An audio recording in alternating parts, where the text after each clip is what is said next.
churned butter, and sold it, and raised chickens and sold the eggs to send them to school. This was your grandma. My grandmother, right. She wanted your dad to go to college and her son, Billy. Yeah, right. So they both got to go to college Yeah, because she recognized. Yes. And the first 2 years of college, Dad went to KU and roomed with his brother.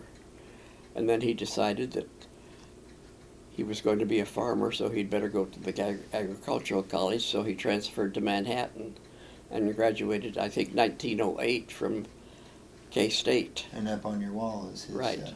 degree. Now, tell me, just because I'm just kind of focusing on your childhood right now, what was it like to live in that house? Did you said, you eventually got air conditioner, but what was it like?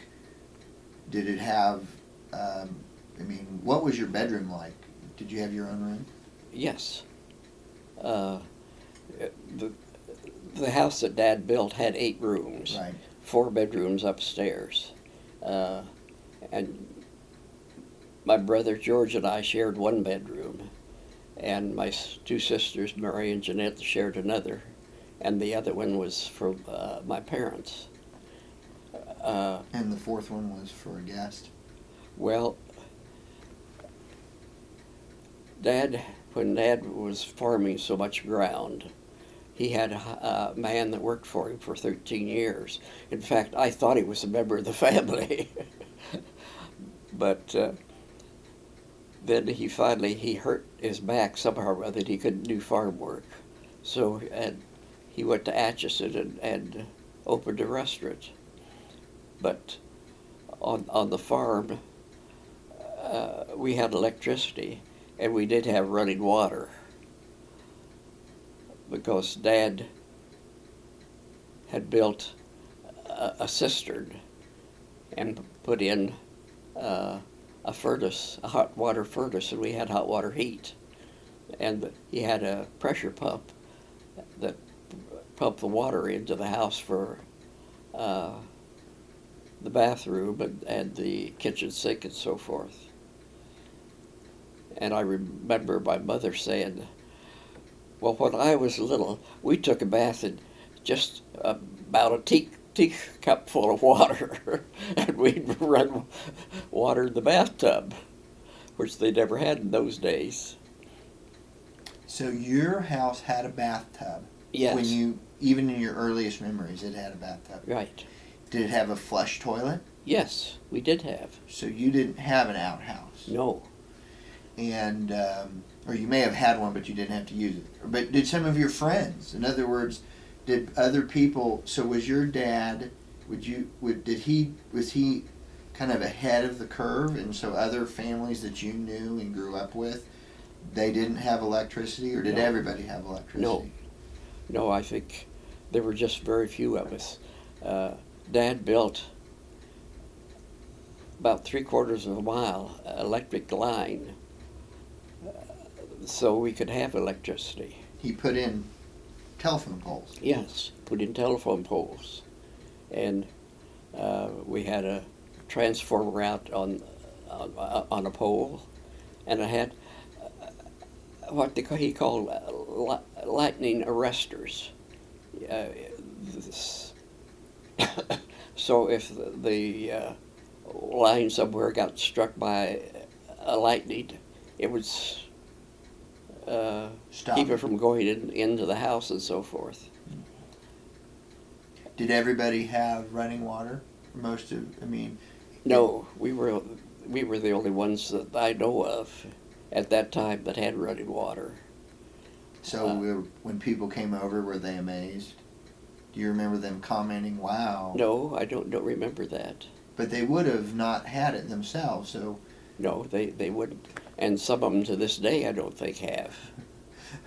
Now, so talking about your dad, I would say, at least in my mind, it seems like he was pretty ingenious in that he was a thinker.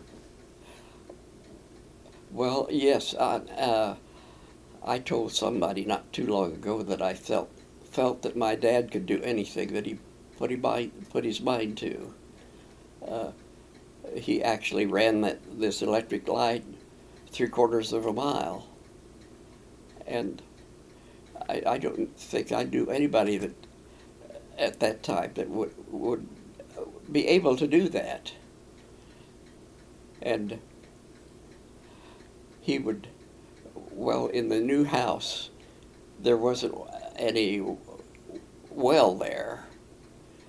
And he had a lot of farm animals that he was raising, and so he said, well, I'm going to dig a well.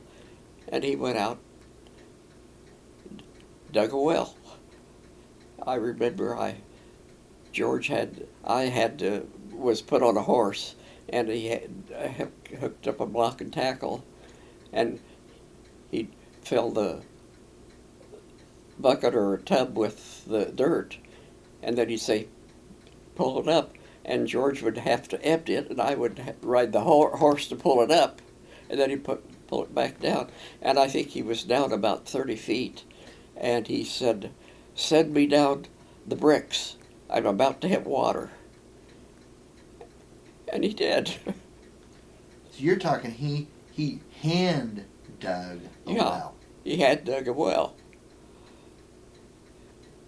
And then he ran the electric line down to the well and put in a pump on a pump jack that pumped the water up, and he dug a line from the well to the barn and put in through the what do I want to say? A trench from the well to the barn, and had a tank that would run water in the tank for the animals. And he did the same for the house. Yeah. Did it actually? Did you have to turn on how did the pump work? Did you have to like flip a switch and then water would come out? Yeah, you'd have to flip a switch, and in the house we had a pressure pump that would pump water from the cistern. But down at the barn, he just flip a switch. He had a pump jack on it, and it would come on and pump water. So did you drink water out of the cistern? Yeah. Right. And you didn't drink the water out of the well, or you both were? Well, good? yeah, we did when we were down around the well. Uh-huh. But he didn't run the water to the house. We had the cistern, and we'd catch rainwater. And I remember a time or two when it was real drought, the cistern would run dry, so we'd have to carry water from the well to the house. Did you have? So he also rigged up a furnace and to heat the house. Yeah, I understand that when he built the house, he went out. It was to Fort Riley. They were selling all this equipment that they had during World War I, but they didn't need anymore, and bought a furnace and radiators. And I don't know whether he got the pipe there or somewhere else, but and I don't know how he got them from Fort Riley home, because it's a long way. But they were installed in that new house, and he had dug a cistern and caught water from the house. From the gutters. Yeah, from the gutters, and the pressure pump then would pump the water from the cistern into the house. And in the basement we had this pressure pump and a big tank that would pump water into. And I've forgotten now how many, but so many pounds of pressure, and it would automatically shut off. And I'd get down so low, and then it'd automatically come on. And that was surplus from the Army or from Fort Yeah. Riley. That he knew about somehow or other, and I don't know whether Uncle Will Glenn helped him build the house. Now, I don't know whether he knew about this or pressure system or not. I think that maybe he didn't, because I think Dad in college found out somehow or other. Right. But I think that Dad could do anything that he put his mind to that he wanted to do. And putting the roofing on the house, he wouldn't have hired done, he'd do it. So he did everything himself. Yeah. And when the house needed painted, why, he'd paint it. Way back then, did they actually have like board games and things like that, or was it mainly just cards?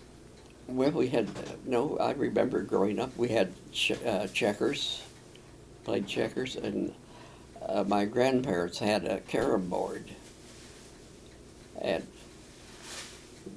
then, of course, when I got big enough, I had a ball and bat, and played ball. And we had a croquet set, and a game called Flitch that you had, I've forgotten now, the much bigger deck of cards than you would have with Rook. And I remember sitting around the kitchen table at night playing this Flitch game. Flinch. Flinch or Flitch? No, Flinch. Okay. And we'd play rummy sometimes. And so then, as do you remember as you grew up, who was the first of the brothers and sisters to leave the house?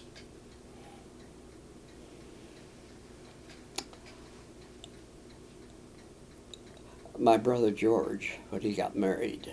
Now, he married late. He married at 30, which, I mean, Yeah. by today's standards, that's late.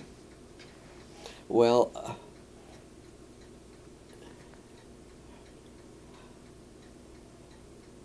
George started working at a bank in Holton, and I don't remember.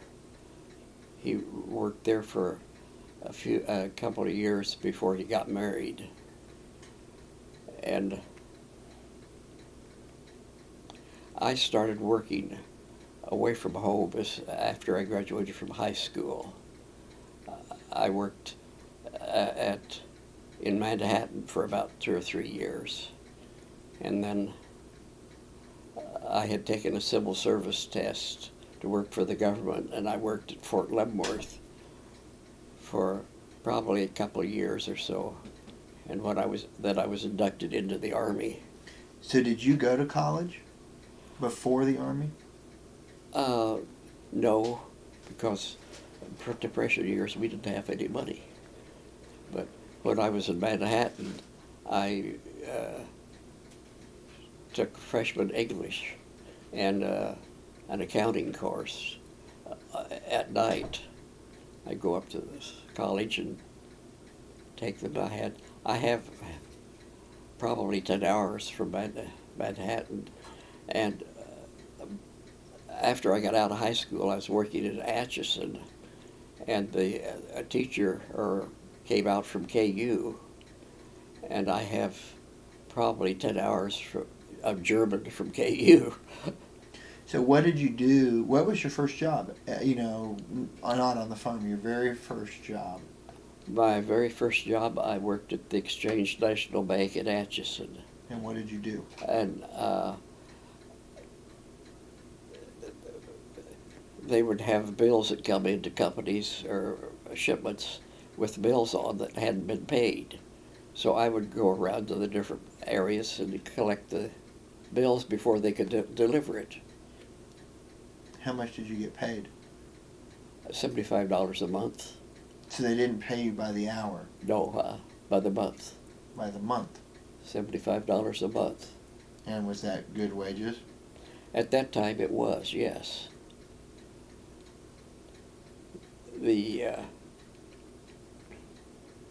And then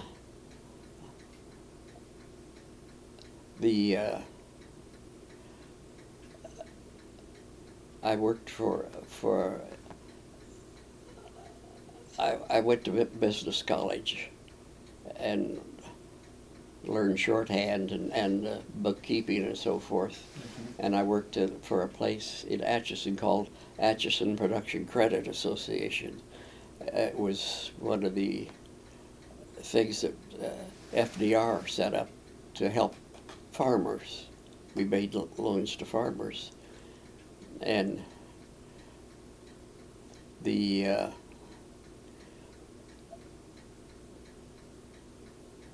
man that was a district manager from Wichita said, "We need somebody in Manhattan. Will you go?" And I said, "Well, yeah." And they paid me $90 a month. Now, at that time, how old were you roughly? You were out of high school, so you were at least 18 or 19? I got out of high school when I was 18.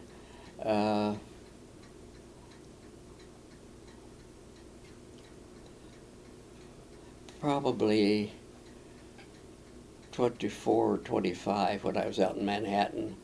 And I was always wanting an education, so they were having night classes up at the college. So I enrolled and took a freshman English course and an accounting course. And the first class, at the English class, the teacher came in probably 5 minutes late, just stomping in. Sat down at her desk and gave it a shove. And didn't say anything, just looked all around. And her first words were, "Well, there'll be no A's in this class. A few B's, a few C's, and the rest of you'll flunk." And she meant it. They did. I was one of them. Well, I found out in going to class that she preferred boys. And there were three boys in the class, and we all got B's. And then she flunked most of them. Oh, that's a pretty funny story. That's a pretty funny story. So did you have to pay for your own college, or did your work pay for it, or did this? No, I had to pay for it. I had to pay for it. So by the time you were 25, or you were in Manhattan, 20s, in early 20s, did you have a car? No. So how did you get to Manhattan? Bus. By bus. Rode the bus. And do you remember back then, I mean, how much was gas expensive? I mean, or did you? Gas was probably between 30 and 40